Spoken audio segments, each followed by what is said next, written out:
ब्रह्मलोकादाशेषादालोका लोकपर्वतात् ये वसन्ति द्विजा देवास्तेभ्यो नित्यं नमाम्यहम्।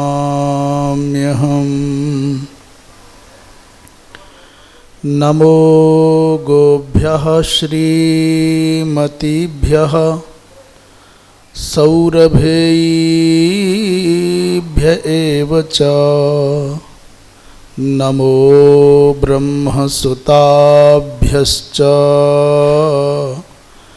पवित्राभ्यो नमो नमः। या विद्या शिवकेशवादिजननी या वै जगन्मोहिनी या पञ्चप्रणवद्विरेफनलिनी या चित्कलामालिनी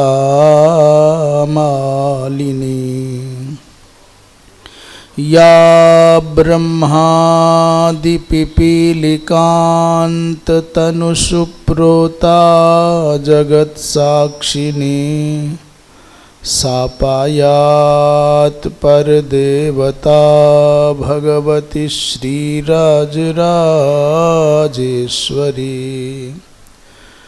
कृष्णाय वासुदेवाय हरये परमात्मने प्रणतक्लेशनाशाय गोविन्दाय नमो नमः। रामाय रामभद्राय रामचन्द्राय वेधसे रघुनाथाय नाथाय सीतायाः पतये नमः। श्रीमन्नारायण नारायण नारायण श्रीमन्नारायण भजमन नारायण नारायण नारायण भजमन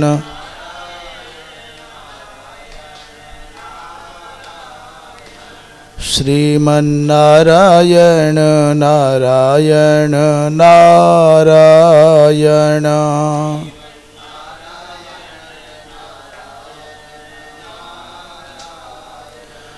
भजमन नारायण नारायण नारायण भजमन नारायण। बोलो नारायण नारायण नारायण बोलो।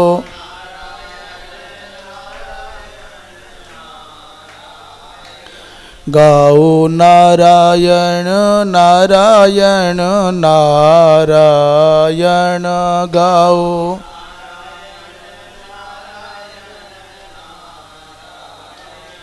श्रीमन्नारायण नारायण नारायण श्रीमन्नारायण भजमन नारायण नारायण नारायण भजमन।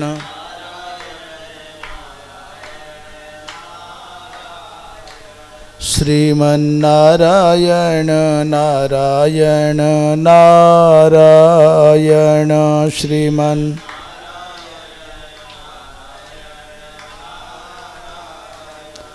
भजमन नारायण नारायण नारायण।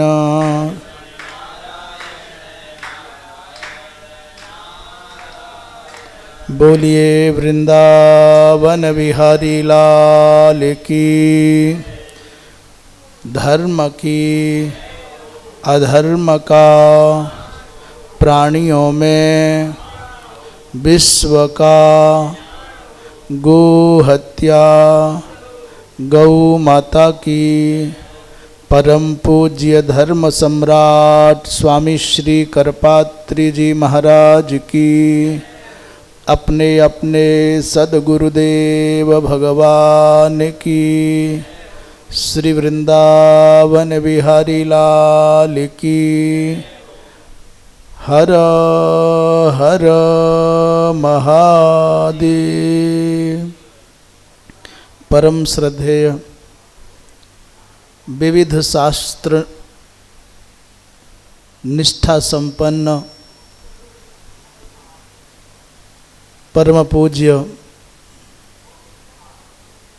श्रद्धेय प्रवर श्री मिश्र जी गुरु जी, अन्य सभी संत महानुभाव सुधीजन, श्रीधाम वृंदावन की पावन धरा से चातुर्मास्य कालीन स्वाध्याय सत्र में श्रीमन महाभारत के माध्यम से जो सनातन सिद्धांतों का प्रतिपादन किया जा रहा है, वो निश्चित रूप से हम सभी के ऊपर भगवत कृपा और सद्गुरुओं की कृपा का ही सुपरिणाम है।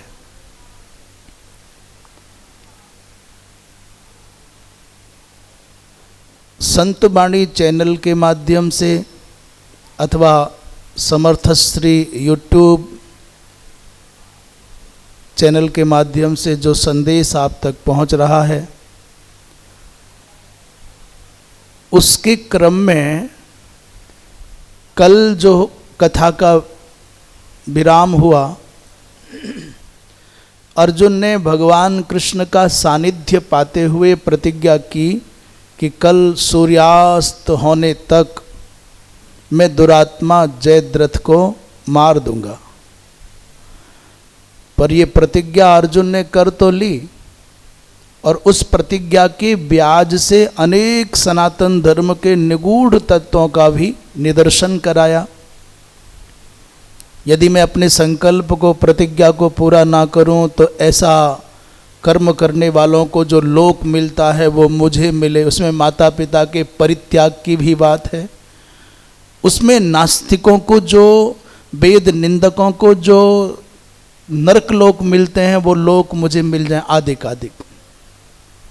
और अंतिम प्रतिज्ञा की कि यदि कदाचित मैं अपनी प्रतिज्ञा को पूर्ण नहीं कर पाता हूं तो फिर क्या? बोले मैं स्वयं सूर्यास्त के अनंतर चिता में अपने जीवन की आहुति दे दूंगा। और इतनी बड़ी प्रतिज्ञा तो भगवान कृष्ण को तो निद्रा नहीं है, शांति नहीं है, सब बेचैन, परंतु अर्जुन शांति से विश्राम कर रहे हैं, सो रहे हैं। भगवान ने कहा नहीं, आज भगवान शंकर की आराधना करनी है, क्योंकि बिना उनकी कृपा के तुम्हारा संकल्प पूरा न होगा। रामचरित मानसकार गोस्वामी श्री तुलसीदास जी महाराज कहते हैं कि इच्छित फल बिनु शिव अब राधे, और लहई की कोटि जोग जप साधे। आपको अभीष्ट फल की प्राप्ति करनी है तो भगवान शिव की आराधना करनी ही होगी। इच्छित फल बिनु शिव अब राधे। भगवान कृष्ण ने अर्जुन के माध्यम से जो सायंकालीन, रात्रिकालीन पूजा कराई, अद्भुत बात यह है कि वो पूजा करने के बाद अर्जुन स्वप्न में भगवान शंकर के दर्शन कर रहे हैं, भगवान कृष्ण के साथ में गए हैं। तो जो पूजा का संभार अर्जुन ने शिविर में पूजा करते समय पार्थिव शिवलिंग पर चढ़ाया था, वो सब भगवान शंकर के पास चढ़ा हुआ मिला। अर्जुन के जीवन में ये 2 बार घटना घटी है। अर्जुन ने किरात वेश में भगवान शंकर के साथ युद्ध किया, और जब युद्ध में परास्त हो गया, पराजित हो गया, अभिभूत हो गया, सामर्थ्य ना रही, तो हारा थका रक्त से रंजित होने पर भी झटिति पार्थिव शिवलिंग बनाया और पूजा करने लग गया। आश्चर्य की बात यह है कि जो माला अर्जुन पार्थिव शिवलिंग पर चढ़ाता है, वो माला किरात वेश में खड़े भगवान शिव के गले में पहुंच जाती है। तब अर्जुन को समझ में आया कि मैं जिनको सामान्य व्याध समझता हूँ, सामान्य किरात समझता हूँ, वो सामान्य नहीं, वो तो महादेव है। और आज रात्रि को जो पूजा हुई वो सब संभार भगवान शंकर के पास है। ये देख करके अर्जुन को दृढ़ विश्वास हो गया और स्वप्न में ही भगवान कृष्ण ने और भगवान कृष्ण और अर्जुन ने मिलकर के भगवान शिव की आराधना की और वहाँ से अस्त्र लेकर के आए हैं। प्रातःकाल के युद्ध की बात चलने से पूर्व धृतराष्ट्र कहते हैं, महाराज धृतराष्ट्र संजय से कहते हैं, भैया अब तो लगता है कि हमारा पक्ष विनष्ट हो जाएगा। अत्यंत रुदन पूर्वक विलाप करते हुए भारी विनाश के लिए धृतराष्ट्र अपने पुत्र दुर्योधन को लांछित कर रहे हैं। इसके कारण हमारा वंश नष्ट हो गया। विदुर ठीक कहते थे, गांधारी ठीक कहती थी, इसका परित्याग कर देना चाहिए था। जब दुर्योधन को बारंबार दोषी ठहराने लगे धृतराष्ट्र, तो संजय ने कहा, महाराज ये दोष दुर्योधन का नहीं, ये दोष आपका है। आपके द्वारा किया गया जो अन्याय है वही महाविनाश का कारण है। तब ही अपनयो महान, ये तुम्हारा ही अपने हैं। अपने अर्थात तुम्हारे द्वारा किया गया पांडवों के साथ जो पक्षपात है, अन्याय है, वही महाविनाश का कारण है। संजय कहते महाराज जो होना है वो तो होकर के ही रहेगा। आप तो 14वें दिन क्या हुआ उस महासमर की गाथा सुनो। आज आचार्य द्रोण ने चक्र शकट व्यूह बनाया है। वो 24 कोस लंबा और 10 कोस चौड़ा है। और इधर पांडवों ने, अच्छा कौरवों ने चक्र शकट व्यूह बनाया और उसके पृष्ठभाग में पद्म व्यूह बनाया और उसमें भी सूची मुख नाम का महाव्यूह बनाया। माने सूची मुख कहते हैं सुई का जो मुख होता है धागा डालने वाला, उसकी बात कर रहे हैं। और सूची मुख व्यूह की रक्षा में भी कौरवों ने क्या किया, बोले बड़े बड़े 6 महारथियों को जयद्रथ की रक्षा के लिए नियुक्त कर दिया। पहले तो चक्र शकट व्यूह का भेदन करना कठिन, उसके बाद पद्म व्यूह का भेदन करना कठिन, उसके बाद सूची मुख व्यूह में छुपे हुए जयद्रथ तक पहुंचने के लिए 6 महारथियों को पराजित करना कठिन। अर्थात आचार्य द्रोण ने जयद्रथ को बचाने के लिए जितना भी सामर्थ्य था, जितनी भी युक्ति थी, वो सब उड़ेल दी। संजय कहते हैं महाराज जैसे ही आज आपकी सेना ने समर के लिए प्रस्थान आरंभ किया तो बड़े भारी भारी उल्कापात होने लग गए। बड़ी भयंकर अत्यंत कर्कश ध्वनि में गीदड़ आवाज करने लग गए।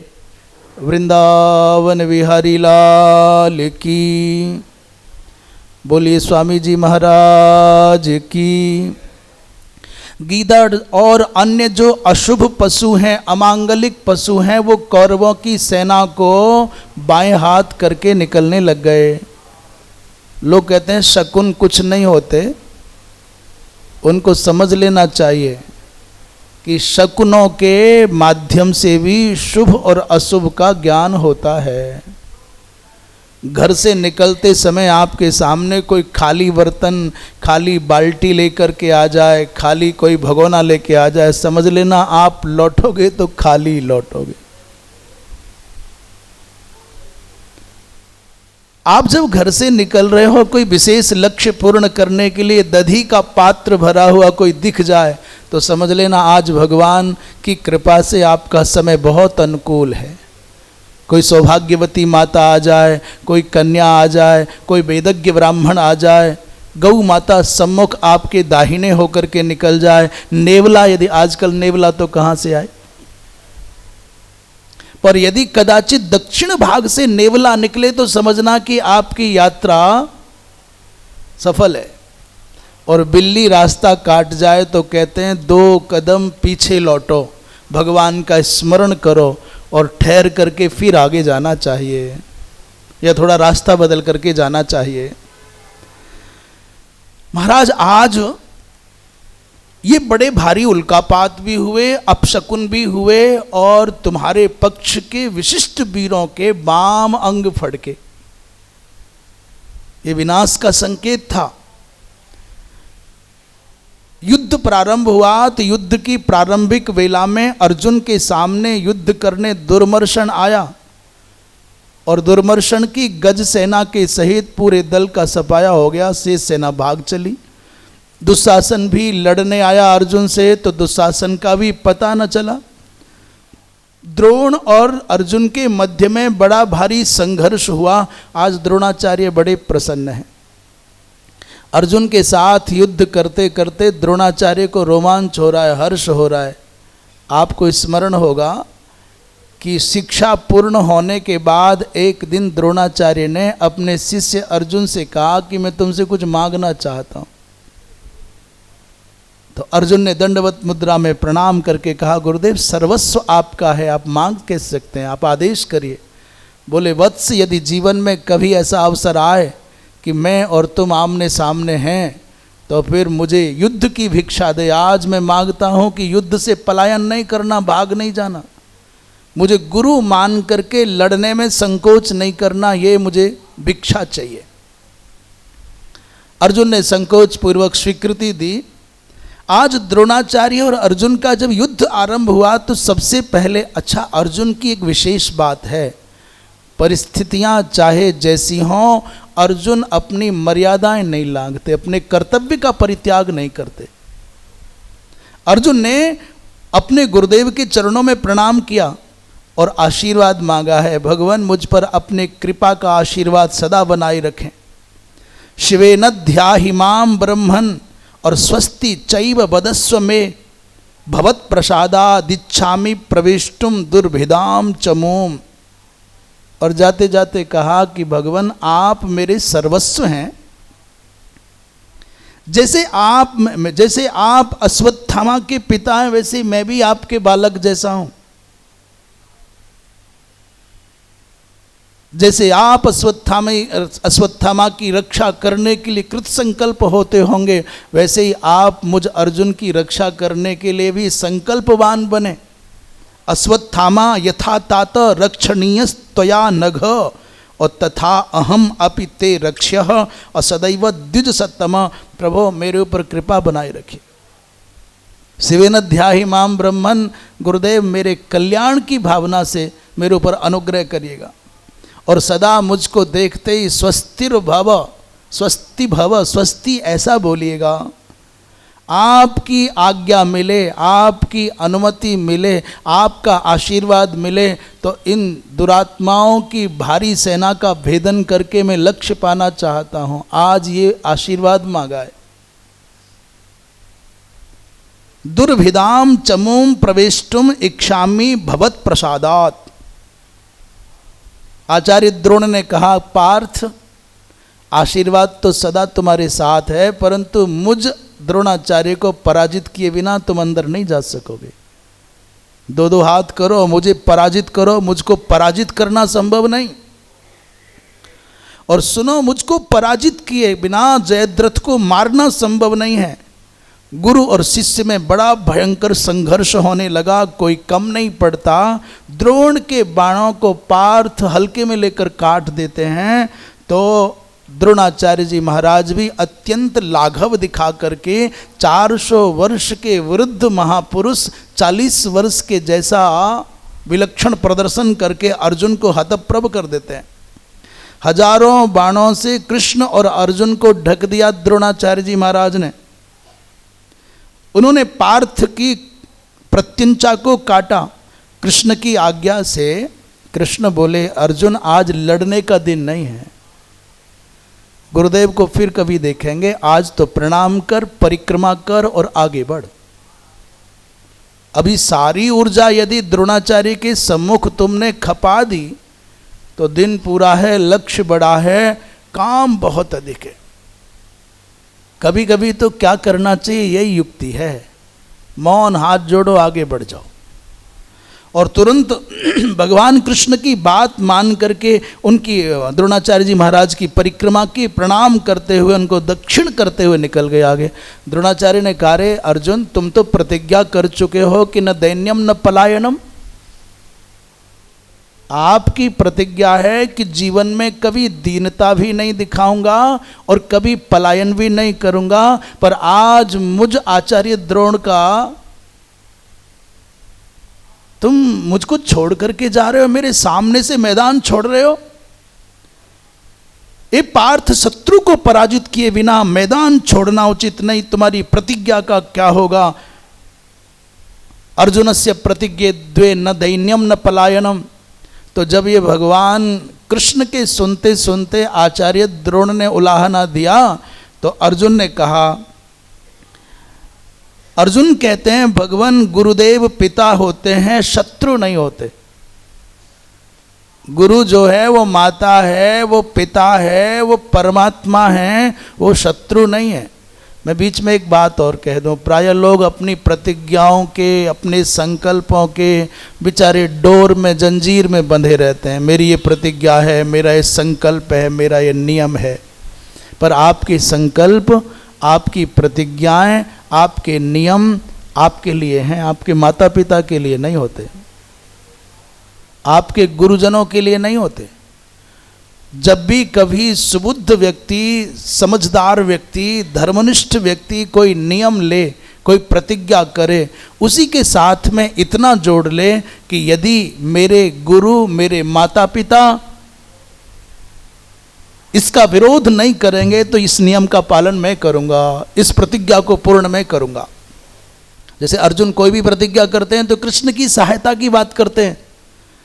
तो माता पिता और गुरुजनों के आशीष से इस नियम का पालन करूंगा, इस प्रतिज्ञा को पूर्ण करूंगा, ये मेरा हठ है, ये मेरा व्रत है। और ये माता पिता उसमें कहें कि नहीं पुत्र आज रहने दो, तो मान जाना चाहिए।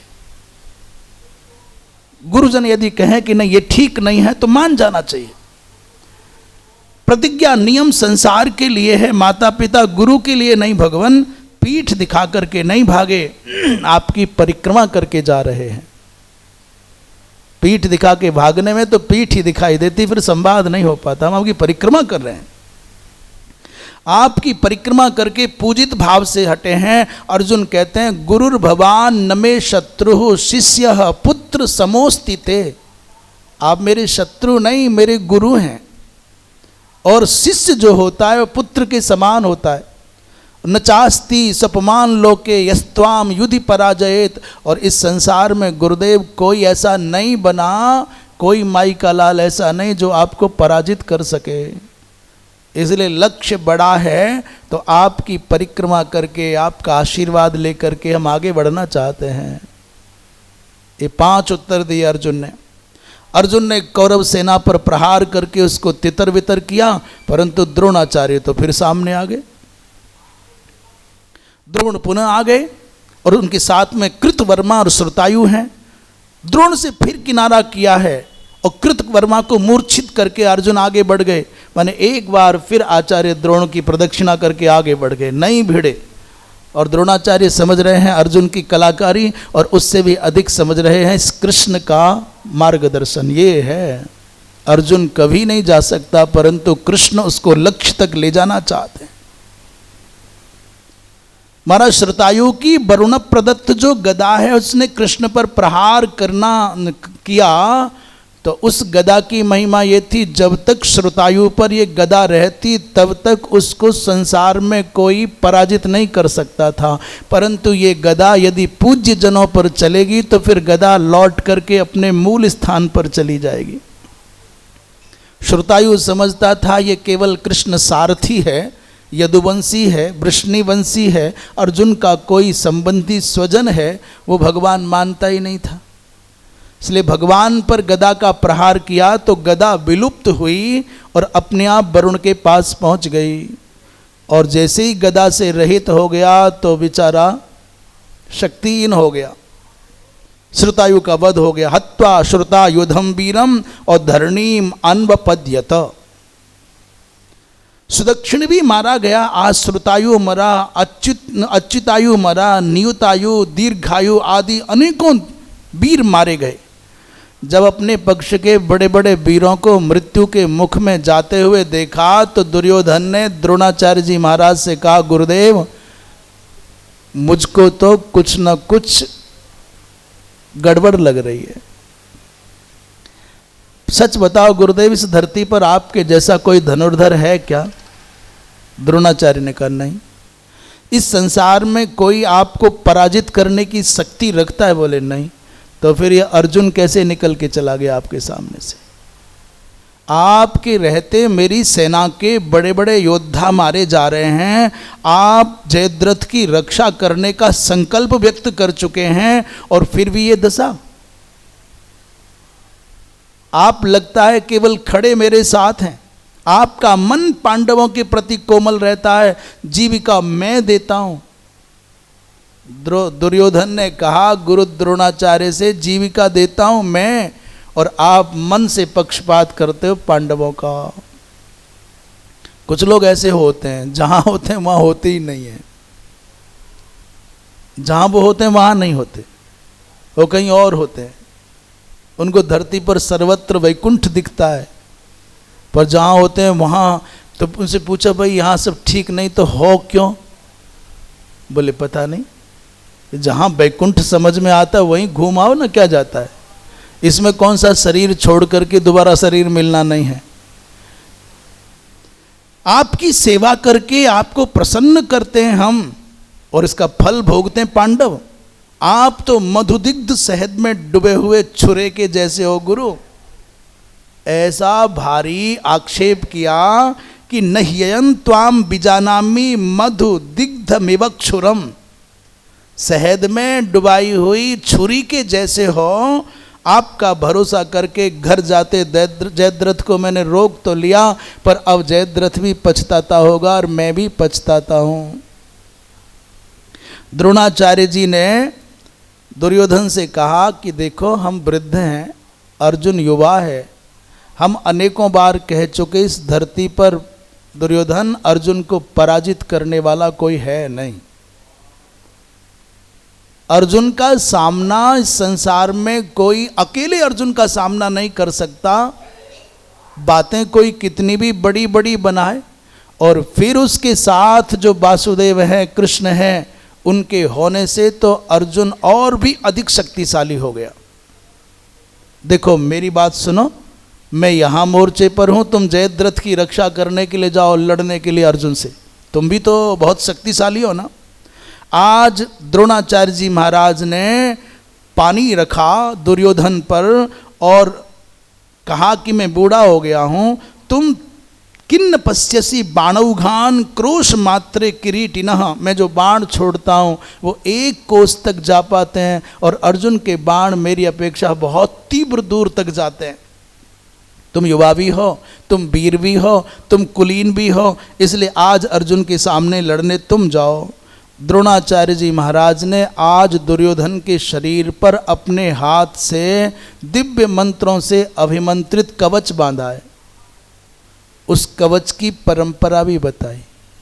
भगवान शंकर से वो इंद्र को प्राप्त हुआ, इंद्र से महर्षि अंगिरा तक पहुंचा, अंगिरा से बृहस्पति जी के पास आया, बृहस्पति जी से अग्निवेश्य को प्राप्त हुआ और अग्निवेश्य से यह कवच मंत्र सहित आचार्य द्रोण कहते हैं मुझे मिला और आज उसी कवच को तुम्हें बांधता हूँ।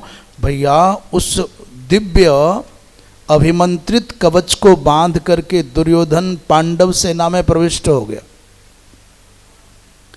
जहां भी दुर्योधन जाता वहां बड़ी भारी मारकाट मचा देता। उधर अर्जुन अपना काम कर रहे हैं।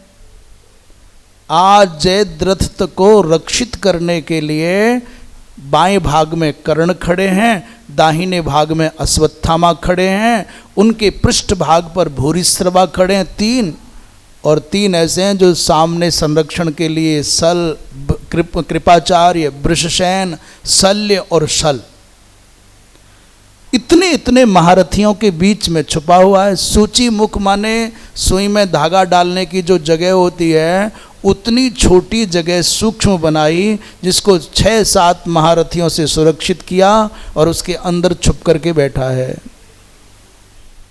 उसके बाहर के मोर्चों पर दुर्योधन अलग है और जितने सैनिक हैं, द्रोणाचार्य जी महाराज सबसे पृथक अलग हैं। धृष्टद्युम्न तो अपना रथ छोड़ करके तलवार लेकर के द्रोणाचार्य जी के रथ पर चढ़ गया। उसको ये पता था कि मैं इनको मारने के लिए उत्पन्न हुआ हूं, इसलिए मैं तो मारूंगा ही, और द्रोणाचार्य जी महाराज को मारना चाहता था। ईशया समतिक्रम्य द्रोणस्य रथ मा विशत। ईसा दंड माने रथ का एक भाग होता है। महाराज उसके ऊपर चढ़ करके द्रोणाचार्य जी को मारने चला।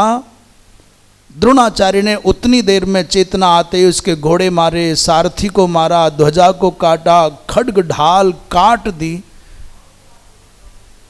परंतु जैसे ही धृष्टद्युम्न को द्रोणाचार्य मारना चाहते थे, उतने में ही सात्यकी ने आकर के धृष्टद्युम्न की रक्षा कर ली। बड़ी कठिनाई से मृत्यु के मुख से धृष्टद्युम्न निकल करके आया। इसका तात्पर्य ये है कि आप अपनी सुनिश्चित विजय मान करके भी दुस्साहस करते हैं तो उसका परिणाम अच्छा नहीं आ सकता। ये माना कि धृष्टद्युम्न द्रोणाचार्य को मारने के लिए जन्म लिए, परंतु ऐसा नहीं, चूक जाते तो फिर धृष्टद्युम्न का आता पता नहीं मिलता। सात्यकी द्रोण से भिड़ गए हैं। द्रोणाचार्य और सात्यकी में बड़ा भारी, अर्थात सात्यकी कौन बोलिए, वृष्णि वंशी है, परंतु अर्जुन के शिष्य हैं, अर्जुन इनके गुरु हैं। अपने गुरु के गुरु द्रोणाचार्य से पौत्र शिष्य भिड़ रहा है, और जितना दक्षता से युद्ध करता है सात्यकी, द्रोणाचार्य उतने हर्षित होते हैं। क्यों बोले, मूल धन से ब्याज प्यारा लगता है।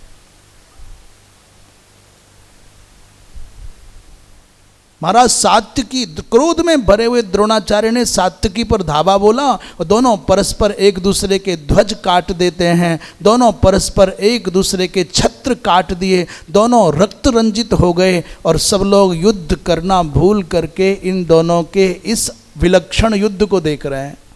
सात्यकी बहुत युवा है, 23-24 साल के हैं, और द्रोणाचार्य जी महाराज 400 वर्ष के हैं। ददर्श द्वै रथम ताभ्याम जात कौतूहलो जनः। यहाँ तक कि केवल भूतल पर नहीं, अंतरिक्ष में भी विमानाग्रगता देवा ब्रह्म सोम पुरोगमाः। ब्रह्मा जी महाराज, चंद्रमा और अन्य देवता अंतरिक्ष में विमानों पर बैठ करके इस दिव्य दृश्य को, कुरुक्षेत्र की भूमि के रणांगण को देख रहे हैं। अच्छा है क्या, जैसे आप कबड्डी और कुश्ती देखते हैं ना, आप भी तो देखते हैं, 2 लड़ रहे हैं, 2 पार्टियां, और पूरी शक्ति लगा करके एक दूसरे को पराजित करने के लिए लड़ रहे हैं। आप देख करके मगन होते हो, ऐसे वो युद्ध चल रहा है, ऊपर से देख रहे हैं लोग। सात्यकी ने द्रोणाचार्य के 100 धनुष लगातार काटे। कितने? 100 एक साथ। माने जैसे वहां एक और आप आश्चर्य करोगे, महाभारत का युद्ध कितना अनुशासित युद्ध है। जो रथी चलता है, योद्धा चलता है, उसका अपना रथ है, उसके रक्षकों का रथ है, और उसके साथ साथ पीछे से अस्त्र शस्त्र लेकर के चलने वालों के साधन है। बैलगाड़ी हो या घोड़ा गाड़ी हो या, तो अनेक एक योद्धा के साथ में और दूसरे लोग बहुत होते हैं। ध्वज कटा, तुरंत दूसरा ध्वज लगाया, धनुष कटा, तुरंत दूसरा धनुष उपलब्ध, ले गुरु लड़ो। बाण खत्म हुए तो बाणों की सप्लाई करने के लिए दूसरे अनेकों लोग लगे हैं। अर्जुन और कर्ण के युद्ध के समय पर कर्ण के बाण खत्म हो जाते हैं, अर्जुन के बाण खत्म नहीं होते, क्योंकि अर्जुन के पास में जो तोणीर है वो दिव्य है, अक्षय है, वो खाली नहीं होता। ये सप्लाई करने वाले जो लोग हैं ना, संसाधनों की उपलब्धता कराने, ये लोग लगे रहते हैं। रथ टूट गया, रथ जला दिया गया तो दूसरा रथ तैयार खड़ा है, और जब तक रथ नहीं बदला जाएगा तब तक शत्रु पक्ष का योद्धा उस निहत्थे पर वार नहीं करता है। ये कुछ नियम है। एकमेव शतम छिन्नम धनुषाम दृढ़ धन्विना। द्रोणाचार्य सोचने लग गए, ऐसा तो केवल धरती पर मेरे साथ कोई करे तो भीष्म कर सकते थे, या परशुराम कर सकते थे, या अर्जुन कर सकते थे, अथवा एक और सहस्रार्जुन कर सकता था, पर ये बालक तो धन्य है। द्रोणाचार्य आज चकित होकर के सात्विकी को देख रहे हैं, ये करने वाला नया कौन आ गया। मेरे एक साथ 100 धनुष, एकमेव शतम छिन्नम। महाराज, एक और महाभारत के युद्ध का आश्चर्यजनक वृत्तांत घटा जो सृष्टि में संभव है, कभी पहले नहीं घटा और आगे भी घटे नहीं। आज दोपहर हो गई है, युद्ध करते करते अर्जुन को भगवान कृष्ण ने देखा कि अर्जुन के घोड़े थक गए। कौरव सेना में युद्ध करते करते अर्जुन के घोड़े थके हैं। उतने में अवसर पाकर के अवंती नरेश बिंद और अनुबिंद दोनों भाइयों के मस्तक काट करके अर्जुन ने उनको मुक्त किया संसार से। थके हुए घोड़ों के शरीर में असंख्य असंख्य बाण भी लगे हैं। भगवान कृष्ण बोले, अर्जुन मैं इन घोड़ों को पानी पिलाऊं, विश्राम करा दूं थोड़ा, तब तक तुम कुछ करो। महाराज, भगवान कृष्ण ने रथ से अलग किया अर्जुन को, घोड़ों के शरीर से बाण निकाले, उनको जल भी पिलाया, उनके शरीर पर हाथ भी फिराया, विश्राम भी कराया। और अर्जुन ने, ये जल कहाँ से आया? बोले अर्जुन ने धरती में बाण मार करके एक स्रोत उत्पन्न कर दिया। इतनी देर में अर्जुन ने पूरी कौरव सेना को विमुग्ध कर दिया। अर्जुन ने एक जो सरोवर बनाया, उस सरोवर को चारों ओर बाणों के परकोटे से ढक दिया, किसी को पता ही नहीं चला हो क्या रहा है। आगच्छन नारद मुनिर दर्शनार्थं कृतक्षणात्। और इतना ही नहीं, केवल घोड़ों को विश्राम नहीं दिलाया, केवल पानी नहीं पिलाया, अपितु उतने समय में नारद जी महाराज भी ये दर्शन करने आए कि कहाँ से पानी ला रहे हैं, कहाँ से घोड़ों को विश्राम दे रहे हैं। नारद जी ये दर्शन करने भी आ गए।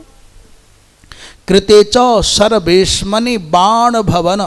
सर्वेश्मनि माने सर माने बाणों के द्वारा बनाए गए, बेश्म माने घर में, बाणों के भवन में सुरक्षित घोड़ों का विश्राम भी हुआ। इस दृश्य को देखने नारद जी महाराज भी पधारे और चारा भी खिलाया भगवान ने, घोड़ों को पानी भी पिलाया, चारा खिलाया, बाण का घर बना करके विश्राम कराया और भूमि पर रह करके युद्ध करते रहे अर्जुन।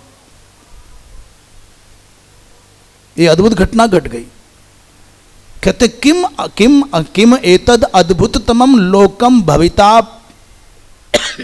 भैया, इस संसार में पहले भी कभी ऐसा हुआ?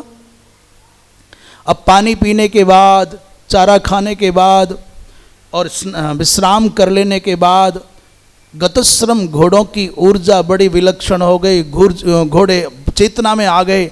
स तान लब्धोदकान स्नातान जगधान्नान विगतक्लमान योजयामास संघृष्ट पुनरेव रथोत्तमे। फिर से भगवान ने उन घोड़ों को रथ में जोड़ दिया। श्री कृष्ण के जो घोड़े हैं वो हवा से बात करने लग गए, सबको तिरस्कृत करके जयद्रथ की ओर बढ़ने लग गए और तेजी से सूर्य अब ढलाव की ओर है। तीसरा प्रहर आरंभ हो गया। ये घटना दूसरे पहर के समाप्त होने की थी। घोड़ों को विश्राम मिल गया। दुर्योधन सामने करने आया तो भगवान कृष्ण ने अर्जुन को उत्साहित करते हुए कहा, पार्थ, ये जो तुम्हारे जीवन में दुख आए हैं, पीड़ा आई है ना, उसका मूल कारण ये नीच है। ये दुर्योधन तुमको दिख रहा है ना? इन समग्र दुखों की जड़ महापापी दुर्योधन है। आज इसको मार डालो। और उधर तो द्रोणाचार्य की कृपा से कवच बंधवा करके दुर्योधन आया तो बड़ा भारी संघर्ष हुआ। उधर गुरु की कृपा, इधर गोविंद की कृपा। दुर्योधन ने अर्जुन के घोड़े घायल किए, कृष्ण के चाबुक को काटा। ये पहली घटना है। भगवान कृष्ण के हाथ का चाबुक आज पहली बार किसी ने काटा है। कृष्ण की छाती भी छेद डाली। प्रतोदम चास्य भल्लेन छित्वा भूमौ अपातयत। भगवान के हाथ से गिरा चाबुक और धरती पर गिर गया। आज अर्जुन के बाण जो जाते हैं दुर्योधन के कवच का स्पर्श करके छट से नीचे गिर जाते हैं। कृष्ण चिंतित हो गए, ये क्या मामला है? अर्जुन, तेरे बाणों की शक्ति कहां गई? तुम थक गए क्या? आज तक कभी ऐसा हुआ नहीं। तुम्हारे सामने तुम्हारा प्रतिद्वंदी खड़ा है और तुम्हारे बाण आज निष्क्रिय हैं। अर्जुन ने श्री कृष्ण को कहा कि भगवान, आपको पता नहीं, मेरे गुरुदेव की कृपा से सुरक्षित ये दुर्योधन है। एक बाण लेकर के अर्जुन मारना भी चाहते थे, परंतु दिव्य भानवास्त्र जैसे ही चढ़ाया तो सर्वास्त्र भेदी बाण से अश्वत्थामा ने उसको काट दिया। अर्थात दुर्योधन के संरक्षण में अश्वत्थामा भी लगा। आज बड़े आश्चर्य में पड़ गए, हो क्या रहा है? भगवान कृष्ण बोले, अर्जुन, अब इस दुर्योधन को ऐसे पराजित करना संभव नहीं, छोटे वाले बाण निकालो। उन्हें इसीक बाण कहते हैं। बोले उन बाण, सुई के जैसे बराबर के बाण हैं, उन बाणों से इसके नखों के मध्य में जो खाली जगह है उसको भेदन करो। आज इसके वक्ष पर प्रहार होगा नहीं, सर पर काम होगा नहीं, कहीं और बाण लगेंगे नहीं, तो ये जो दस्ताने पहने हैं इनके बीच में नाखूनों के साथ जो जगह रह गई है उसको बाणों से बीध दो। पार्थ ने दुर्योधन के घोड़े भी मारे, पार्श्वरक्षक मारे, रथ को काटा, दस्ताने काटे और हथेलियों को बींध दिया, नखों के भीतरी भाग के मांस को काटा, तब जाकर के विह्वल और व्याकुल होकर के दुर्योधन मैदान छोड़ के भागा। इसलिए कहा जाता है, जहां काम आवे सुई तो कहा करे। सुई का काम तो सुई न करेगी। बड़े बड़े शस्त्र आज काम नहीं कर रहे थे, तब भगवान कृष्ण की युक्ति और अर्जुन की शक्ति ने काम किया। दुर्योधन विह्वल होकर के भागा। जब भानवास्त्र तक व्यर्थ हो गए तब सुई सदृश लघु बाण काम कर गए। यहाँ आया है, प्रयत्नज्ञो ही कौन्तेयो नख मांसांतरे शुभि इसुभि बाणई ही। नख के अंदर का जो मांस भाग है, सवेदना भिराविघ्न और पलायन परायण, भाग गया मैदान छोड़ करके। 9 महारथी इकट्ठे होकर के आ गए, पार्थ को घेर लिया। उनमें भूरिश्रवा, शल, कर्ण, वृषसेन, जयद्रथ, कृपाचार्य, शल्य, अश्वत्थामा और ये सब के सब मिल करके अर्जुन पर चढ़ाई कर दिए। दुर्योधन भी साथ में मिल गया। इधर युद्ध छिड़ा, परंतु अर्जुन अकेले सब पर भारी। उधर गड़बड़ हो गई। युधिष्ठिर द्रोणाचार्य जी महाराज से भिड़ गए।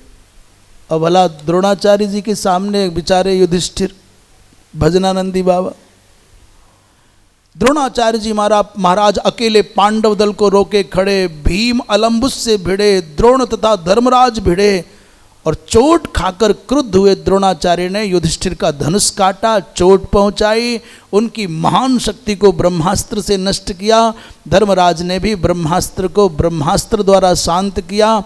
अंत में द्रोणाचार्य ने कुपित होकर के युधिष्ठिर का रथ भी काट दिया, घोड़े मार दिए।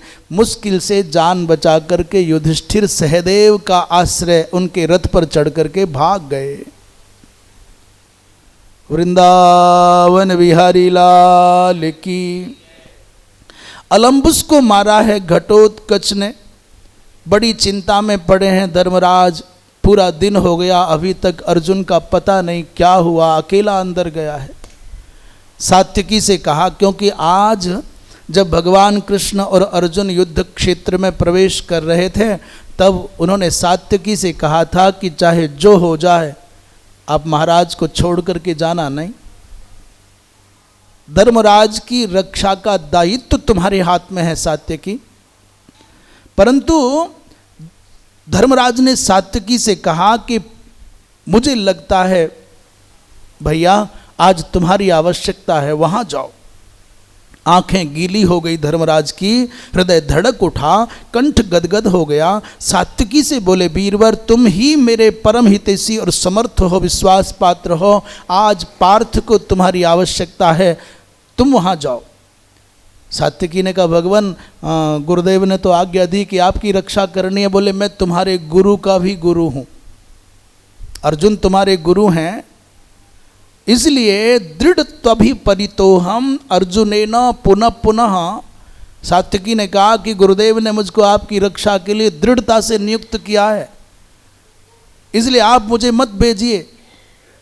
परंतु जब धर्मराज नहीं माने तो सात्विकी ने भीम रक्ष राजानम एतत् कार्य तमम हिते, उन्होंने भीम से कहा कि आप महाराज की रक्षा में दृढ़ता से लग जाएं, मैं इनकी आज्ञा से वहाँ जाता हूँ।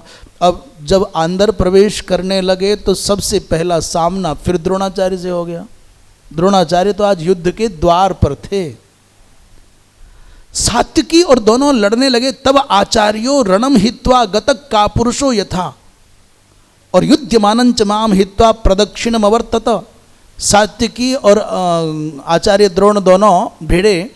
तो आचार्य द्रोण ने कहा, बेटा तेरा गुरु तो मैदान छोड़ करके भाग गया परिक्रमा के बहाने से, एक ही मार्ग है इस सेना में प्रवेश करने का। तेरे गुरुदेव ने, अर्जुन ने ऐसा किया, तेरे पास भी एक ही मार्ग है। मुझे तो लगता है कि द्रोणाचार्य जी महाराज ने युक्ति बता दी, अंदर जाना है तो ये रास्ता है। मेरे पढ़ने के बाद में बार बार ऐसा मन में आता कि द्रोणाचार्य क्यों कहेंगे ऐसा, भाई तेरे गुरु ने ऐसा किया, यही रास्ता है, सीधे लड़ने लग जा, अंदर जाने ही ना दे। बोले, तवाचार्यो रणम हित्वा गतः कापुरुषो यथा युध्यमानं च माम हित्वा, लड़ते हुए मुझको छोड़ करके प्रदक्षिणा करके गया है। सात्विकी ने कहा, भगवान यदि मेरे गुरुदेव ने ये किया है तो मैं भी वही करूँगा। सात्विकी ने भी चतुरता की, परिक्रमा की, प्रणाम किया और आगे बढ़ गए। मानो ऐसा लगता है द्रोणाचार्य कहते हैं, सात्विकी वीरता के अभिमान में आकर गुरुजनों से उलझना अच्छा नहीं। तुम बलवान हो, युवा हो, अच्छा है, इनको तो नमस्कार करके, इनसे पराजित होकर के भी लक्ष्य प्राप्त कर लिया जाए तो उसमें भी जय जय। जो पार्थ ने किया है वही तुम करो। और मानो द्रोणाचार्य चाहते हो कि यदि कदाचित ये दुरात्मा जयद्रथ ना मरा तो मेरे अर्जुन के प्राण संकट में होंगे, इसलिए जल्दी जाओ। ये अंतरंग भाव है। सात्विकी सबको रौंदते हुए आगे बढ़ गए, कृतवर्मा के सारथी को मारा, कृतवर्मा को लांघ गए और कृतवर्मा का और भीम का बड़ा भारी युद्ध हुआ।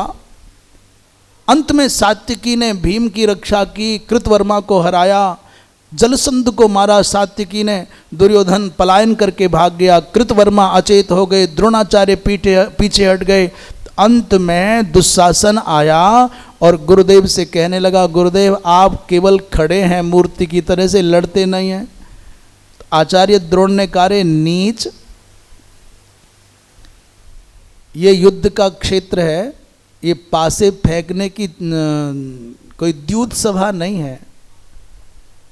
दुशासन को बड़ा डांटा द्रोणाचार्य जी महाराज ने। पाषाण योधी म्लेच्छों का संहार करके दुशासन के आसन भाषण सब लुटा दिए। और जब दुशासन भाग रहा था तो कहा, रे कायर, द्रौपदी का तिरस्कार करने वाले पापी, पांडवों को कटु वचन सुनाने वाले नीच, दुर्योधन को सदैव कूटनीति पूर्ण मंत्रणा देने वाले, कहाँ भागते हो?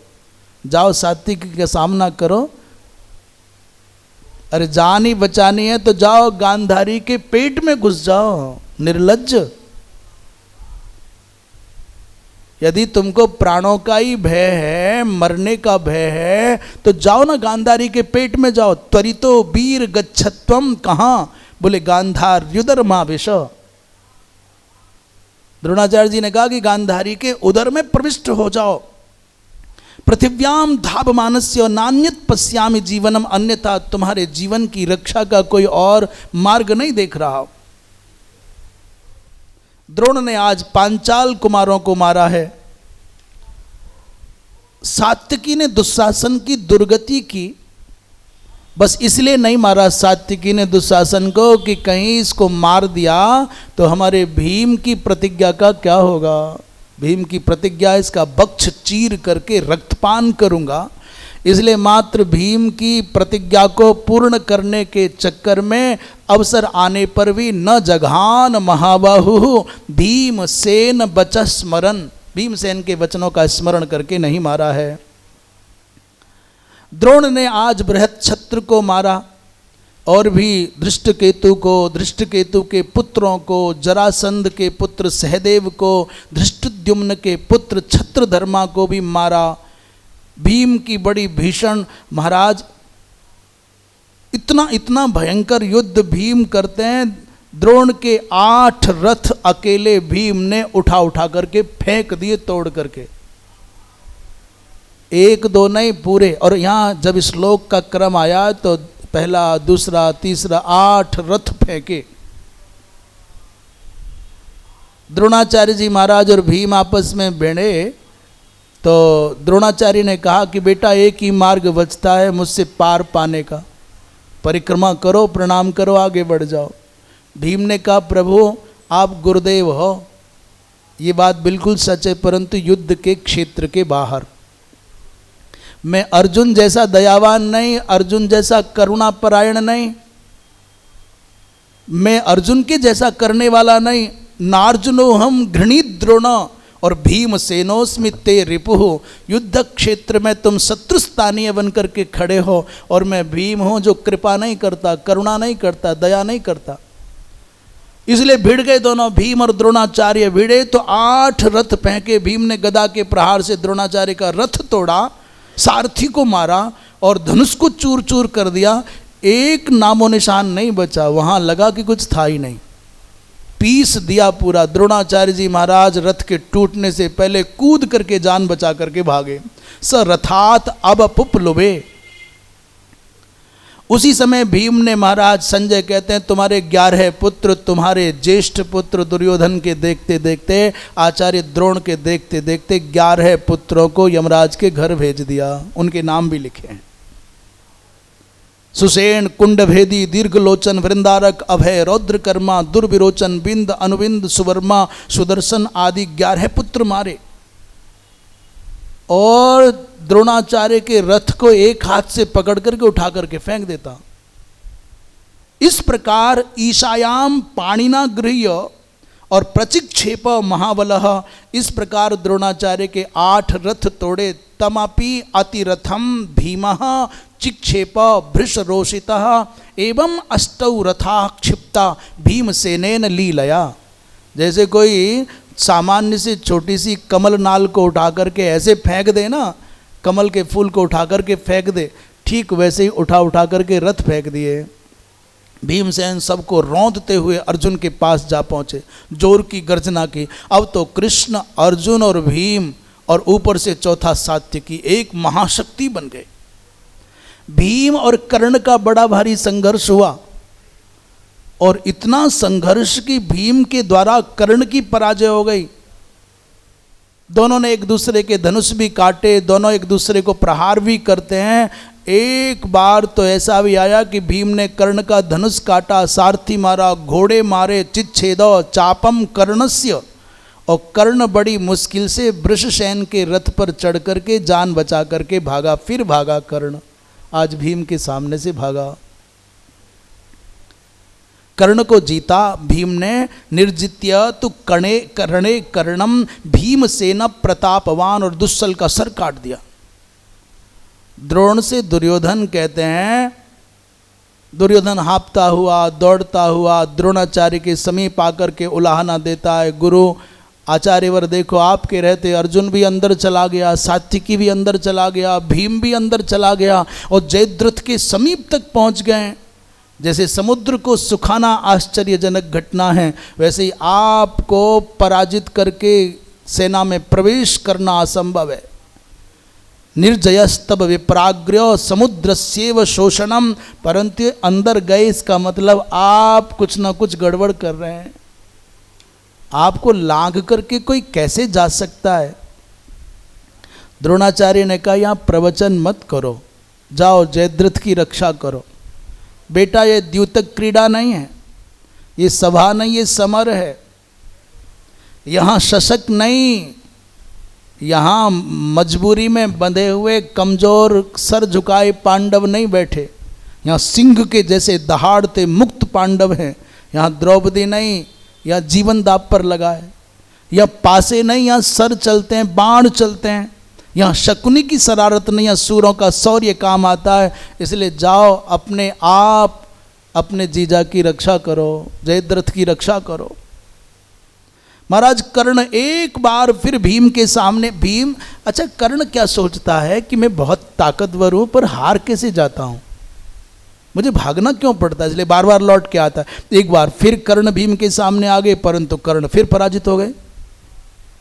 उस पराजय का कारण बता रहे हैं वेदव्यास जी महाराज। कहते हैं राधे जो लड़ता है वो कोमल बाणों से लड़ता है भीम से, ये रहस्य की बात किसी को नहीं खबर। और भीम जो लड़ता है कर्ण से पूरी ताकत से लड़ता है, उसको कर्ण दिखता है तो इस भाव से दिखता है इसने मेरी द्रौपदी को दासी कहा। ये वो है जो नीच दुर्योधन को हिम्मत बढ़ाता है। इसलिए भीम तो पूरी शक्ति से लड़े, परंतु जो कर्ण लड़ते हैं वो बड़ी करुणा से पूर्ण होकर, मृदु पूर्वम तो राधेयः और क्रोध पूर्वम तथा भीमः।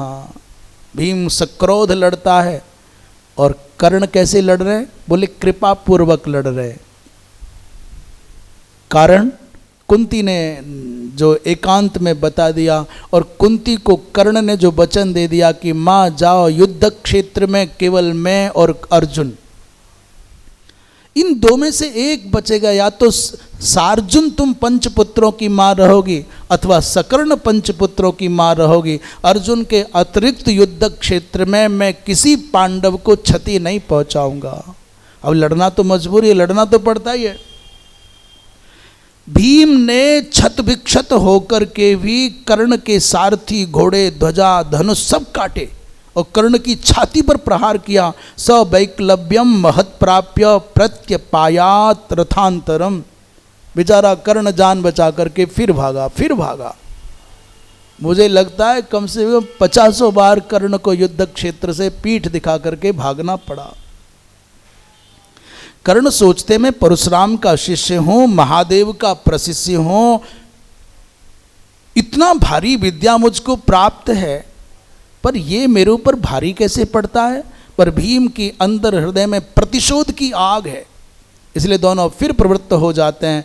धृतराष्ट्र कहते हैं संजय, यद्यपि आज तक जितने भी युद्ध हुए पांडवों के साथ कर्ण के, मैंने कभी कर्ण को पांडवों से विजयी होता नहीं देखा। आज धृतराष्ट्र पहली बार ऐसा कह रहे हैं।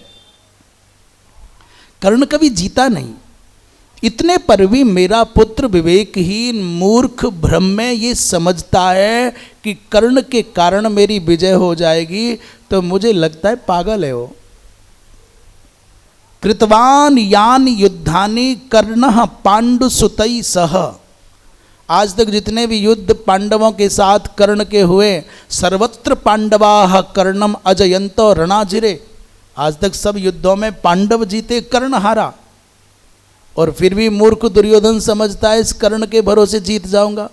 संजय कहते हैं महाराज सब समय का खेल है, ये छोड़ो, अब तो तुम आगे की कथा सुनो। वृंदावन विहारी लाल की हर हर। कर्ण और भीम फिर एक बार भिड़ गए, दो बड़े मत वाले बैलों के जैसे। तौ वृषौ इव नरदंतौ। जैसे आपने देखा होगा ना, दो भारी नंदी भिड़ते हैं तो फिर आसपास क्या है उसकी कोई परवाह नहीं करते। शार्दूलौ इव चान्यो। दो बड़े भयंकर सिंहों की लड़ाई के जैसी लड़ाई। महागजौ इव आसाद्य। परंतु भीम ने तो खेल खेल में कर्ण का फिर धनुष काटा, घोड़े मारे, सारथी मारे, कर्ण फिर भाग गया। प्राद्रवत जवनई रस्सई रलम हित्वा महाभयात। डर के मारे फिर भाग गया। बेचारे धृतराष्ट्र जब जब पांडवों की विजय सुनते तो उनकी छाती पर सांप लौट जाता, लंबी लंबी गरम गरम सांस लेने लग जाते। अच्छा, खेल हो रहा है 1000-2000 किलोमीटर दूर, क्रिकेट का मान लीजिए लंदन में या कहीं फाइनल है, कल भारत और पाकिस्तान दोनों खेल रहे हैं या कोई भी दो टीमें खेल रही हैं, तो देखो कैसा होता है, एक एक गेंद एक एक मिनट के उस पर लोगों की धड़कनें ऊपर नीचे होती हैं। खेल के दृश्य को टीवी पर देखने वाले, रेडियो पर सुनने वाले, आजकल तो रेडियो पर कौन सुनता है, तो एक एक गेंद पर चित्त लगा रहता है। कबड्डी के एक एक अंक पर देखने वालों के प्राण अटक जाते हैं, हार गए, आ गया, खुश भी हो जाए, रो भी लें, दुखी भी हो जाए, क्रोध से भी भर जाए, और अपने पक्ष के खिलाड़ी कुछ भूल कर दें तो गरिया भी दें अपने पक्ष के। अनेकों रसों का आस्वादन दर्शक श्रोता कर लेते हैं और खिलाड़ी केवल एक ही रस का स्वाद करता है। वहाँ खेल रहा है पूरी ऊर्जा से, पसीना बहा रहा है, प्राण दाप पर लगे हैं, उसे पता है केवल हारूंगा या जीतूंगा, पर दर्शक तो अनेकों अनेकों रसों का। महाराज जैसे ही पांडव भारी पड़ते दिखते हैं तो सांप लेट जाता है, लंबी लंबी गरम गरम सांस लेने लगते हैं, देह में दाह होने लगता है, मन में मलिनता छाने लगती है, मतिमंद होकर मृत्यु पथ गामनी हो जाती है बुद्धि। हाय मैं इस दुरात्मा दुर्योधन के झांसे में आ गया। धृतराष्ट्र कहते हैं इस मूर्ख दुर्योधन की बड़ी बड़ी बातों पर मैंने भरोसा कर लिया, मेरा सारा सुख खो गया, मेरा वंश उजड़ गया, मेरे माथे कलंक आ गया। ये कथा केवल सुनने की नहीं है, समझने की भी है। कभी कभी हम भी ऐसा ही कर रहे होते हैं, हमको पता नहीं चलता कि कब हम दुर्योधन की भूमिका में हैं, कब हम युधिष्ठिर की भूमिका में हैं, कब हम धृतराष्ट्र की भूमिका में हैं और कब हम शकुनी की भूमिका में हैं, पर होते हैं।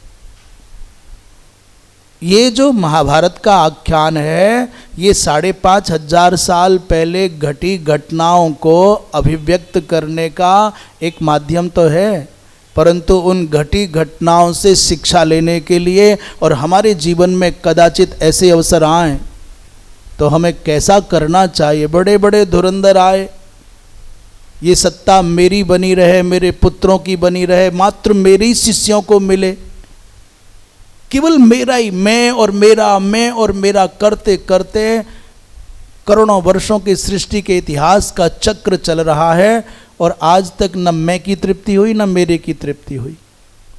मर गए, बड़े बड़े काल के गाल में समा गए और अंधे लोग आज भी नहीं समझ पा रहे हैं। उन धृतराष्ट्र को अंधे होने के कारण गाली दी जाती है। मैं कहता हूँ नेत्रों का अंधा होना कोई बड़ी अपराध की बात नहीं है, पर विवेक का अंधा होना, समझदार व्यक्ति का भी नासमझ बन करके, मोहाविष्ट होकर के अनिर्णयों में जीना, मोह की दलदल में पड़े हुए, सड़ करके, गल करके, सिसकते हुए, मरते हुए जीना, ये बड़े अपराध की बात है, ये बड़ा अन्याय है। मनुष्यता के साथ, विवेक के साथ जो सबसे बड़ा अन्याय है वो ये है कि व्यक्ति सब जान रहा है फिर भी मोह से मुक्त नहीं हो पा रहा है। माँ के साथ एक संबंध जुड़ा रहता है प्रत्येक जीव का, वो है नाल का संबंध, और जब नाल का संबंध तो प्राय सबका कटता है, बड़ी रुचि से कटवाते और काटते हैं, काट देते हैं। माँ के साथ जुड़ा रहता है नाल का संबंध तो सबका कटता है, पर मोह का जो जुड़ाव है ना वो नहीं कटता, वो करोड़ों में किसी किसी का कटता है। प्रवचन चाहे कितने भी ऊंचे कर ले, ज्ञान की बातें चाहे जितनी ऊंची बघार ले, महात्मा भी हो जाए महाराज तो भी परिवार से आसक्ति नहीं मरती। और कई लोग तो मात्र इसीलिए कपड़े पहनते हैं कि बढ़िया ठीक रह जाए मामला। माने नाल का जो छेदन है वो तो सबका होता है, पर मोह का छेदन किसी किसी का हो पाता है। मोह का छेदन बहुत कठिन है। और साधु होकर के परिवार से जुड़ा रहे, साधु होकर के जो सनातन धर्मावलंबियों के द्वारा अर्पित जो दक्षिणा है, जो दान का अंश है, उसको ले जाकर घर परिवार के लोगों को दे।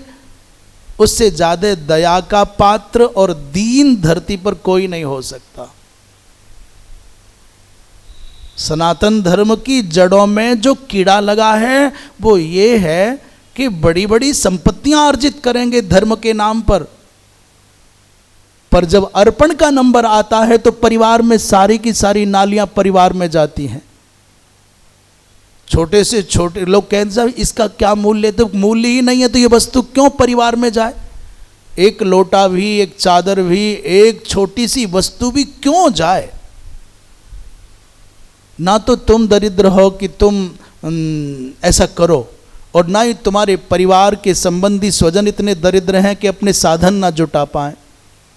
मैं तो निवेदन करूं कि किसी के परिवार से कोई व्यक्ति महात्मा भी बन जाए ना, तो फिर उस परिवार के लोगों को महात्मा बने हुए व्यक्ति के यहाँ जाना ही नहीं चाहिए, और ये लौट करके आने की चेष्टा करे या फोन करके बुलाने की बात करे तो इसको भी धुतकार देना चाहिए।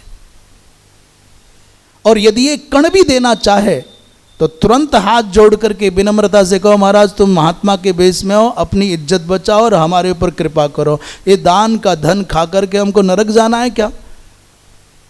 क्योंकि साधु वेश के द्वारा समुपार्जित धन यदि परिवार में जाएगा तो परिवारी भी नरक जाएंगे, और ये जो महात्मा के वेश में जी रहा है व्यक्ति ये भी नरक जाएगा।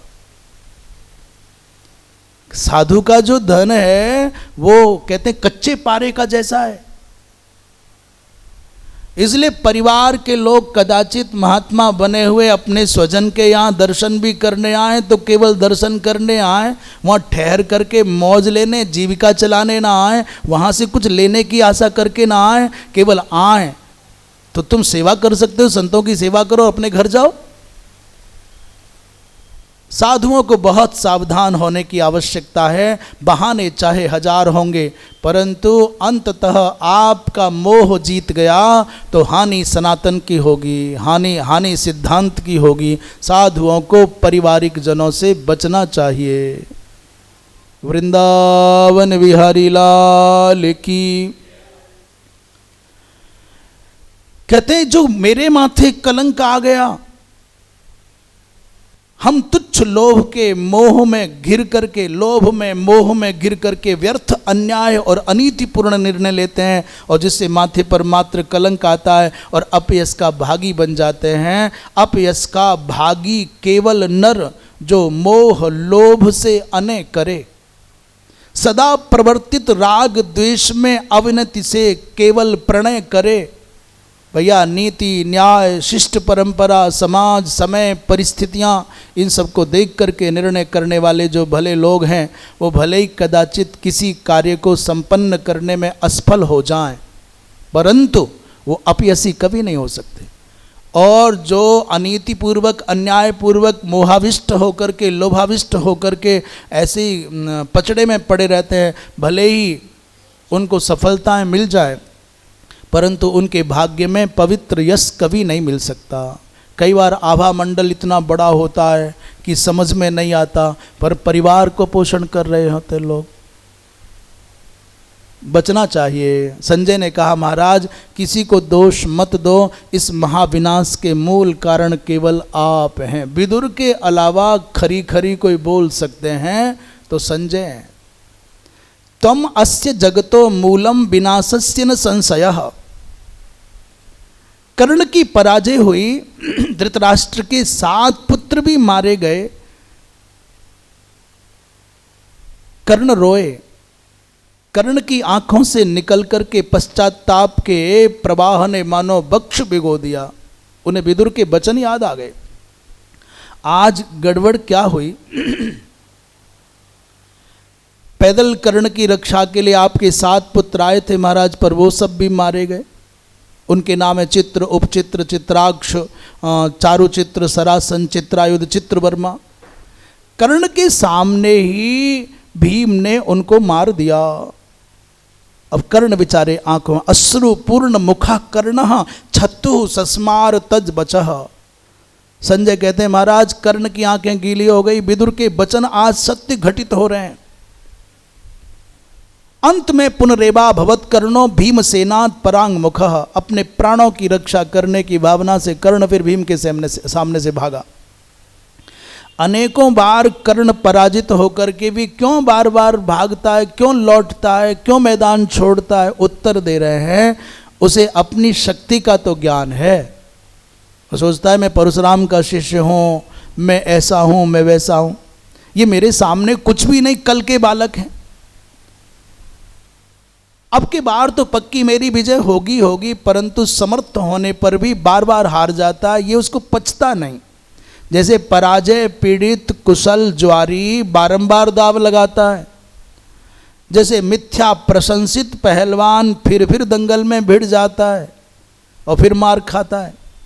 द्रौपदी के आंसुओं का जो प्रवाह है उसकी तेजस्विता को शमन कर देता है। पांडवों की साधुता उसकी शक्ति को हर लेती है। कर्ण के कुसंग के कारण कर्ण निर्वीर्य हो जाता है। पांडव सत्संग सुधा सिंचित हैं और कर्ण कुसंग की आग में झुलसा हुआ फूल है। कर्ण पर न भगवान की कृपा, न संत की कृपा, न माता पिता की कृपा, जबकि पांडवों पर भगवान की भी कृपा, संतों की भी कृपा और माता पिता की भी कृपा है। कर्ण भाग्यहीन, मातृपितृविहीन और पांडव भाग्यवान और मातृपितृवान है। सबसे बड़ी बात है कर्ण को माता कुंती की गोद नहीं मिली, उसका दूध नहीं मिला, छत्राणी का दूध नहीं मिला। कर्ण दुर्योधन के अन्याय अत्याचार का पोषक है और पांडवों के समीप अनीति टिक नहीं सकती। बेचारा कर्ण दैव के द्वारा छला गया, देवराज ने भी छला, उसके कवच कुंडल हरण किए। पांडव देवताओं के द्वारा संरक्षित हैं, ये अंतर हैं। कर्ण को कृष्ण कुंती नारद भीम ने कोमल बना दिया है, कर्ण ने युद्ध किया ही नहीं भैया, इसलिए कर्ण पराजित हो जाता है। वृंदावन विहारी लाल की। महाराज भीम ने फिर आपके 7 पुत्र मारे, उनमें विकर्ण भी मारा गया। विकर्ण इन 100 के 100 पुत्रों में एक ऐसा धर्मशील है, न्यायप्रिय सत्यनिष्ठ धर्मात्मा है। इसको मारने के बाद तो भीम को भी रोना आ गया। मारना तो पड़ा, मारा तो पर रोए। शोचत्यति भृशम दुखात विकर्णम पांडवः प्रियम। रो करके क्या कहते हैं, भैया विकर्ण मैं प्रतिज्ञा की डोर में बंधा इसलिए तुमको मार रहा हूँ, या मारना पड़ा है, परंतु तुम तो हम पांडवों के प्रेमी थे, सत्यनिष्ठ थे, धर्मात्मा थे। मार प्रतिज्ञा से, मात्र प्रतिज्ञा से विवश होकर के तुमको मार रहा। विकर्ण को मारने के बाद भीम भी रोए। भीम ने एक साथ फिर कर्ण के 18 धनुष काटे। कितने? सोचो कैसा विलक्षण धर्म योद्धा था कर्ण, और भीम तो गदा युद्ध वाला है, धनुष युद्ध वाला है नहीं। तथा सप्तदशम वेगात 18 मथा पिवा बहूनि भीमश्चिच्छेदो कर्णस्यैवं धनुंसि ही। युद्ध क्षेत्र में एक दिन तो एक साथ 18 धनुष काटे लगातार। उद्विग्न होकर के कर्ण ने भी भीम का धनुष काटा, ध्वज काटा, छत्र भी काटा, ढाल तलवार गदा भी काटी। निहत्था रथहीन भीम कर्ण को दबोचने भागा तो कर्ण अपने रथ के बीच के हिस्से में छुप करके बैठ गया। तंच दृष्ट्वा रथोपस्थे नीलीनम व्यथितेन्द्रियम। और कर्ण को इस अवस्था में भीम ने मात्र इसलिए नहीं मारा कि मेरे अर्जुन की प्रतिज्ञा का क्या होगा, परंतु अवसर पाते ही कर्ण ने जब प्रहार किया तो जान बचाने के लिए भीम मरे हुए हाथियों की लाश के बीच में छिप गया और कर्ण पास पहुंच गए। अवसर मिलने पर भी कर्ण ने भीम को क्यों नहीं मारा? बोले शक्तोपि ना वधीत कर्णः। अवसर मिलने पर भी कर्ण ने भीम को क्यों नहीं मारा? बोले माता कुंती को दिया हुआ वचन उसको स्मरण में है, इसलिए नहीं मारा। व्यायुधम नावधि चैनम कर्णः कुंत्या बच स्मरण, कुंती को दिए हुए वचन को स्मरण करके नहीं मार रहे हैं। और धनुष के अग्रभाग से कर्ण ने भीम का स्पर्श किया। अरे मोटू, ए पेटू, ए भोजन भट्ट, यहाँ युद्ध के मैदान में क्यों आया, ऐसे संबोधन किए। दोनों बातें हैं। शक्तोपि ना बधीत कर्णम समर्थः पांडुनंदनः, क्यों? बोले रक्षमाण प्रतिज्ञामताम या कृता सव्यसाचिना, अर्जुन की प्रतिज्ञा को ध्यान में रख करके अवसर पाने पर भी भीम ने कर्ण को नहीं मारा। तो कर्ण को अवसर मिला भीम को मारने का तो भी नहीं मारा, क्यों? बोले कुंती को दिया हुआ वचन याद करके। महाराज जैसे ही धनुष का अग्रभाग लगा करके कारे औदरिक, औदरिक माने पेटू, कई बार बड़े बड़े अजीब अजीब संबोधन किए। कर्ण ने कहा रे पेटू, बिना दाढ़ी मूछ वाले युद्ध में आना नहीं चाहिए था, भाग जा। जब कर्ण बार बार भीम से संवाद कर रहा है, जैसे भाई आपस में बोलते रहे मोटू, अरे पेटू, अरे भुक्कड़, तो मैं ये जो पढ़ रहा था प्रसंग मारता नहीं है और संवाद करना चाहता है, और धनुष से लगातार छुए छुए संवाद करना चाहता है। तो मेरे मन में ऐसा भाव आ रहा था जिसे हम कहने जा रहे हैं कि लगता है कि भीम से फिर जीवन में कभी बात करने का अवसर मिले न मिले। पहले कभी बात हुई नहीं, आगे कभी बात होने की संभावना नहीं, तो जितना अवसर मिला है कम से भी कम मैं मेरे भाई से किसी भी रूप में तो मिल लूं। मानो कर्ण अपने धनुष के स्पर्श से अपने भ्रातृत्व को, बड़प्पन को भीम तक पहुंचाना चाहता हो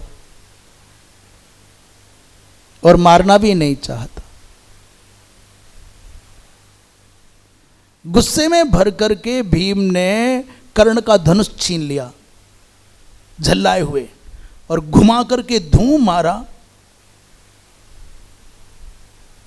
और कहने लगा कि मैंने सैकड़ों बार तुझको पराजित किया, असकृत जितस्त्वम दुष्ट कथसे किम वृथात्मना, झूठी प्रशंसा करता है, मैंने कितने बार तुझको पराजित किया है, बहुत बड़ा वीर है तो आजा मल्ल युद्ध कर ले। मल्ल युद्धम मया सार्धं कुरु दुष्कुल संभवारे, दुष्कुल में उत्पन्न अर्थात सूत पुत्र, आ तुझमें शक्ति है तो आजा, दोनों कुश्ती लड़ेंगे। कर्ण सब जानते हुए भी कि परिणाम चाहे जो आए हटना मुझको ही पड़ेगा। कुछ विचार करके एक पल लगाया, पर वीर राम रणात तस्मात् पश्यताम सर्वधन्विनाम, हजारों हजारों वीरों के सामने देखते हुए भी कर्ण वहां से हट गए। कर्ण ने मन में सोचा कि द्वैरथ हो, युद्ध हो, कर्ण कोई कमजोर नहीं है भीम से। कर्ण के सामने जरासंध पराजित होकर के हटा था। जितनी शक्ति भीम में है उतनी शक्ति कर्ण में, पर ना लड़ने का कारण, बोले मैं पराजित होता हूं तब भी अपयश है और इसको मारता हूं तब भी मेरी बात खराब होनी है। इसलिए माता कुंती को दिए हुए वचन को ध्यान में रख करके रण से हट गए। कर्णो भीमात अपायासीत रथेन महता द्रुतम, कर्ण एक बार फिर भीम के सामने से पीछे हटे। वृंदावन बिहारी लाल की। उधर भूरिश्रवा और सात्विकी का बड़ा भयंकर संघर्ष हुआ और भूरिश्रवा ने उठा करके सात्विकी को पटका, उसके केस पकड़ करके खींचा और छाती पर लात भी मारी। मूर्धजेसु निजग्राह पदा चौरस्य ताड़यत उरसी, उसके उर पर माने वक्ष पर पैर का प्रहार भी किया। महाराज वो मारना चाहता था सात्विकी को, तब तक भगवान कृष्ण बोले कि बचाओ सात्विकी को, अर्जुन ये मार देगा। असावधान होने पर भी अर्जुन ने बाण चलाया और भूरिश्रवा का हाथ काट दिया। और जैसे ही हाथ काटा तो भूरिश्रवा ने हस्तीन होकर के कहा, रे अर्जुन तुम बड़े नीच हो, तुमको धर्म का ज्ञान नहीं, बिना सावधान किए मुझ पर प्रहार करते हो, धर्म योद्धा बनते हो, तुमको लज्जा नहीं आती? लगता है तुम्हारा कर्म नहीं, इस कुत्सित कर्म आचरण करने वाले कृष्ण की तुमने आज्ञा का पालन किया है। अर्जुन ने कहा अच्छा आज तुमको धर्म याद आता है? निहत्थे एक बालक अभिमन्यु को इतने लोगों ने घेर करके मारा, तब तुमको लज्जा नहीं आती थी? तब तुमको धर्म युद्ध याद नहीं आया? द्रौपदी को अपमानित करते समय तुम्हारा धर्म कहाँ था? पांडवों को कपट पूर्वक जलाया जा रहा था, तब तुम्हारा धर्म कहाँ था? नीच व्यक्ति जब संकट पड़ता है तब धर्म को याद करता है, तब दुहाई देता है। तुम्हें अपना सनातन याद नहीं है, तुम धर्म सम्मत आचरण नहीं करते।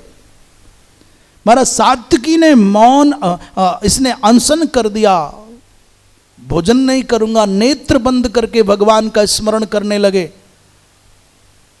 भूरिश्रवा। उसी समय सात्विकी ने उठ करके खड्ग लिया और उसकी गर्दन काट दी। सब लोगों ने मना किया, कृष्ण भी मना कर रहे हैं, सब मना करते हैं। कृष्ण, कर्ण ने, कृपाचार्य ने मना किया, मावधि मावधि, परंतु सात्विकी ने, बड़ी निंदा हुई सात्विकी की। उस समय ऐसा समय था कि शत्रु को भी बिना सावधान किए मारने पर लोग निंदा करते थे। आज तो भाई की पीठ में छुरा घोंप दो तो तुम्हारे मित्र तुम्हारी जय जयकार करते हैं। आज का समय बहुत खराब आ गया। प्रश्न किया धृतराष्ट्र ने, भैया भूरिश्रवा ने सात्विकी के साथ ऐसा व्यवहार क्यों किया? चोटी पकड़ करके खींचा, उसकी छाती पर ठोकर मारी, उठा करके पटका। संजय कहते हैं महाराज ये कथा कुछ पुरानी है। आपको एक और आश्चर्य की बात बताऊं कि ये कथा तब की है जब वसुदेव जी महाराज का विवाह हो रहा था। अच्छा ये बताओ, देवकी का विवाह सामान्य हुआ कि स्वयंवर के आधार पर हुआ? माता देवकी का वसुदेव जी के साथ जो विवाह हुआ वो ऐसे ही भांवर पड़ी कि स्वयंवर में निर्णय हुआ था?